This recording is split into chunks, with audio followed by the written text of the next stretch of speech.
And away we go. And it's episode 29. That's Steve, I'm Al. Part one. Part one. Before we get into the nasty stuff, it's Jet's Pizza. I got a calzone. And I got jalapeno and pepperoni. The nasty stuff comes. This is the good stuff. The nastiest, and then the T-shirt. I've got Detective Comics, the original. The very first Batman came out in Detective Comics. So. Back in the 1930s, was it?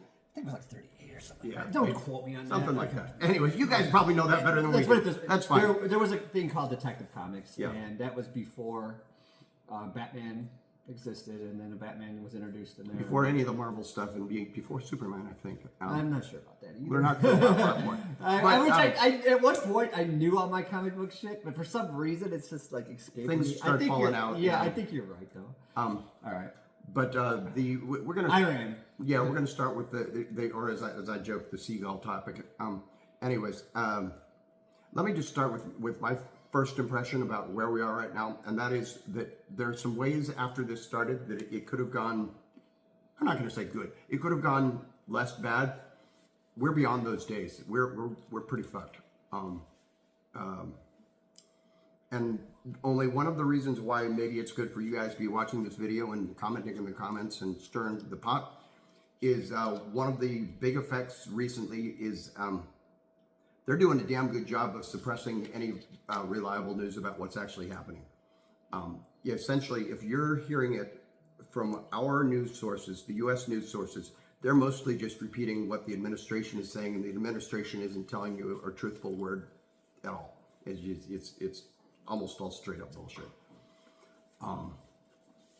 My hope, I'm trying to ramble while Steve eats enough to chime in. My hope was that, like he kind of did with Venezuela and some of other things, that Trump would kind of get bored and move on, and this would be a not good but relatively quick skirmish, and that would be it. But mostly because of the oil situation, but for a variety of reasons, that's not what's happening. That's not what's happening at all. We're kind of getting our asses kicked militarily speaking, and the world economic situation is in a tailspin because of the Strait of Hormuz, and it's just there is not currently an upside to the situation. There was some hope that Congress would intervene and stop this, and I will say that it looks like the Democrats have been fairly united in trying to do that, so that's at least a tiny sliver of relief, but there haven't been enough Republicans to get on that boat to make a difference yet.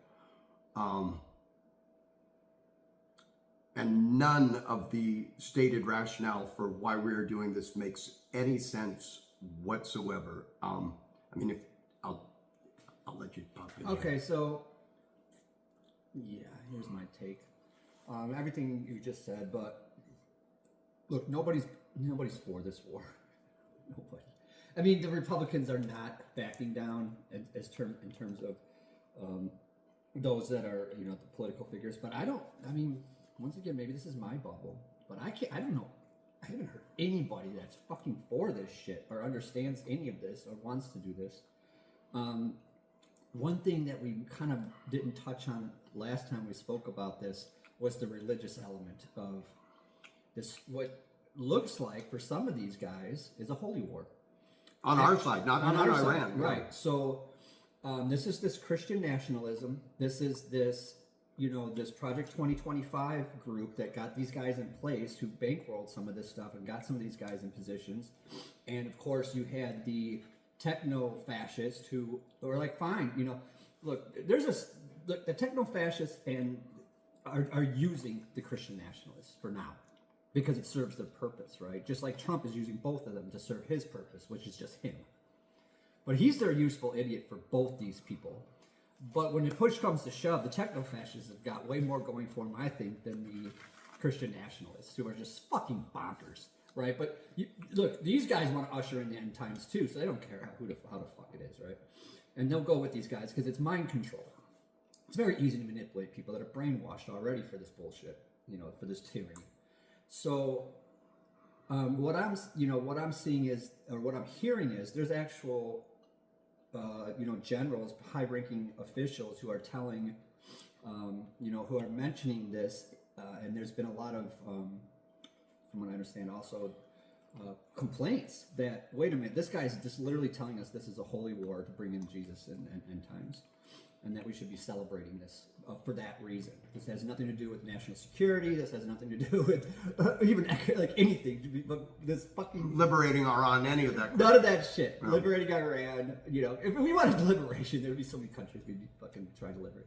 It's so fucking dumb to think that this has anything to do with this. It has ever in the history of America, of the United States of America at least, to go into any of the Americas and do anything if it wasn't economics or some other bullshit. And this is fucking straight out fucking holy war. This is not even about oil at this point. This is like...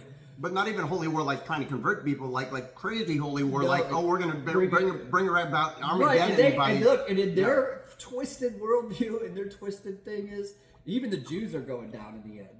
But they're just, the Jews are their useful idiots. Right. Because the Jews are the ones who are ushering this shit. And the Jews think that they're getting their shit, So all this is just fucking wackadoodle bullshit. Lunacy. And I think there's some truth to this. For Trump, this serves a fucking purpose of just diverting all of the attention away from the fact that he's a fucking proven pedophile. For the Christian nationalists, this is their fucking holy war. They want to bring Jesus back for whatever reason. I don't know. How do they come on top? And then, somebody could probably explain that shit to me. I think I understand what they're looking to do, but I don't want to get into it. And then there's, the techno-fascists who are like, okay, fine. Because, we'll go along with it because these are our guys right now, and that's about it. And we can use these people to get what we want, which is our fascism. So, yeah, this is what we're dealing with. But like I said, the biggest, nobody is fucking for this shit, basically. The vast majority of Americans, at least, probably over 60 to 70%, like, fucking A, bullshit, no way. They're never going to get enough people to do this. I don't see that, like you said, how it's petering out in Argentina. I think this is going to peter out once look, here, the problem is this is going to create so many fucking problems right now. Yeah. And as far as the news is concerned, we're not getting all the accurate information. These guys do nothing but fucking lie. They're the biggest liars that... Oh, look, you're always going to get propaganda from any administration. You're always going to get a bent or a slant at least, right? But they will fucking flat out lie or withhold information from you. And they're doing both. They're doing both. At a level that's not ever been seen in the United States history, I don't think. Or in the worst the United States has ever been. Usually they're pretty blatant about the shit that they do. They withhold a lot of stuff, but they will just, they don't lie. They just say, this is what we're doing. Well, one semi-tangent, like the girls' school that was blown up, initially they tried to say that, it was Iran. And then when it was obvious that it was our missiles that did it, they tried to say, it was AI and we mistargeted or some crap like that. And then it's like, no, well, maybe Israel ordered it, but we didn't. We just went along with it. That's the best you can do. Can't you just admit that this was just fucked up? They could have, say, hey, look, we were told this was a target, and under our best understanding, that's what it was, and we made a mistake. Okay.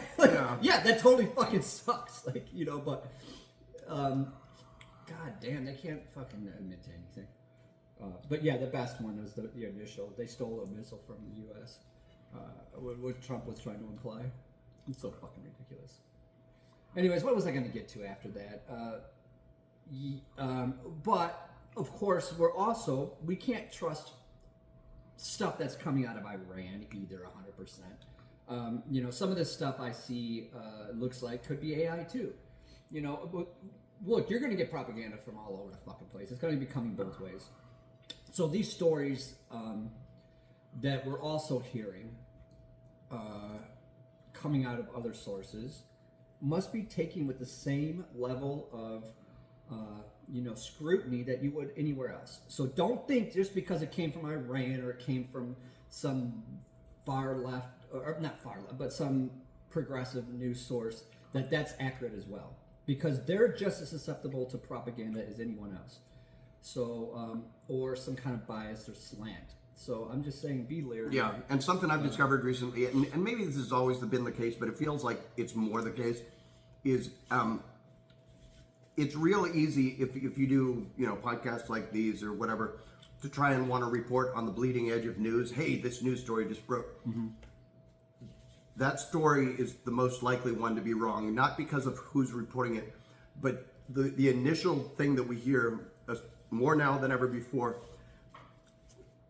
is probably biased in ways you can't even begin to imagine. So, just sit on it if you can.